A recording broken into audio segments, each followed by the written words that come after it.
OK, TV News presenter Darren Grimes joins me now. Hello, Daz. Always a pleasure. Darren, before we get on to the Suella Braverman situation, can I get your reaction, please, to the news we heard on Patrick Chris's show momentarily back there? Colonel Richard Kemp telling us regiments have been warning their veterans not to wear medals, insignia or regalia on their journeys to remembrance events for fear of safety from protesters.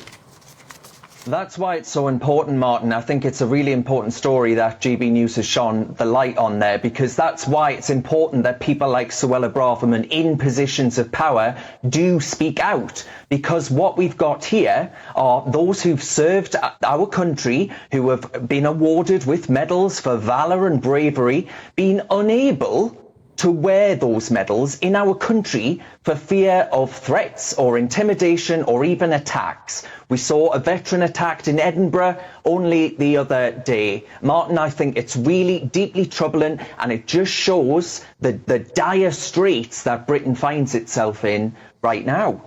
And do you think, Darren, looking at events as they've unfolded, 2,000 coppers on patrol, the cenotaph on lockdown, protesters being threatened with arrest if they go near these sacred moments at this sacred time, Suella Braverman saying all along there's been two-tier policing, maybe she had a point.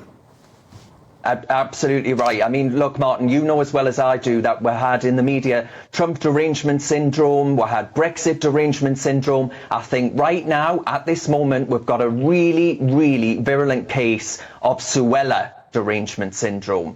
Because actually, if you look at the polling on this, Martin, the Telegraph just put out a piece saying that actually 72% of Conservative voters actually believe that the planned protest around the Armistice Day, the commemorating Armistice Day, actually shouldn't go ahead. It shouldn't be able to go ahead. So Suella Braverman scribbles a few words in the Times to that effect, and it seems every left-wing nutter and their dog, Martin, come out frothing at the mouth, absolutely full of drama and outrage. And when you ask them, Martin, what is it that you actually take exception to? What is it that Suella Braverman's arguing that have got your knickers in a twist? And when you say that, it's just tumbleweeds and crickets, Martin. And I think that in and of itself is pretty damn telling.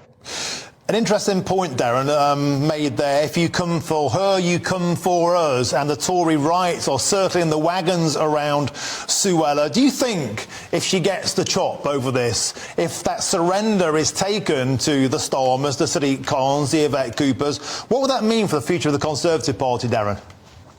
Look, I think in areas like this, Martin, where, you know, the red wall facing seats, where they've got Labour breathing down their neck in the polls at the minute, I think Tory voters in this part of the world would just stay home. They would say, I see absolutely no point, Martin, in actually coming out to vote for a Conservative Party that doesn't stand for someone who's making really, really quite laudable and reasonable points, which is around actually the protection of our commemorations, our remembrance, and the sanctity of those events, actually. I think it's really vile stuff that we've heard on the streets of London and elsewhere, describing Jews as filth, as usurpers, and actually urging followers to tear them apart. Now, that's their language, calling for intifada and all these other things. Voters up here, Martin, are saying, what the hell's going on in London?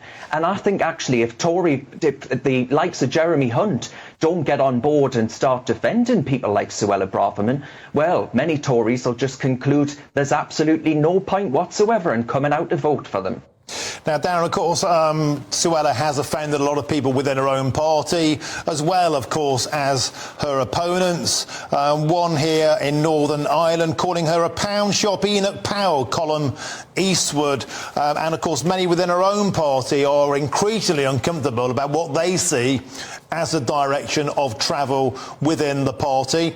But it remains to be said, the vast majority of Tory voters that I've seen, especially on the Conservative media, have come out in her support. Do you think if the Tory party gets wiped out at the next general election, which seems likely with the direction of travel, they may be a forest fire, a regrowth? And Darren, could you see somebody like Suella heading up a resurgent, new, reborn Conservative Party movement? I think it's looking increasingly likely that someone like Suella will be a serious contender for the leadership of the Conservative Party. But, you know, Martin, that depends on who actually maintains their seats. If the polls are to be believed, frankly, you know, it's going to be a complete wipeout. But what she's saying here, the police are about as impartial as a fox in a hen house. And I think we actually need someone with the authority, with the clarity to actually come out and say things like that. I mean, Martin, it won't have been missed on you either that Yvette Cooper attacked the police after the Sarah Everard vigil, right? And now she calls Suella Braverman worse than goodness only knows what for doing exactly the same. You know, I just think we've got to get real. We are at a point now where, Martin, we just don't have the time to be debating these kind of things. We've got to get serious about the threat that we face in Britain and actually get real about the challenges that are present right now, here and now. I'm really worried about tomorrow and what tomorrow's going to look like. And how depressing. Can you imagine me coming on and saying that 10 years ago, maybe? That actually I'm worried about Remembrance Day or Armistice Day and actually being able to actually commemorate people like my granddad, for example. It's just, it's sickening, Martin. That's what it is. I'm really, really troubled and concerned about the direction of my own country. Darren Grimes, thanks for joining us here on the Patrick Christmas Show. Powerful words there as ever.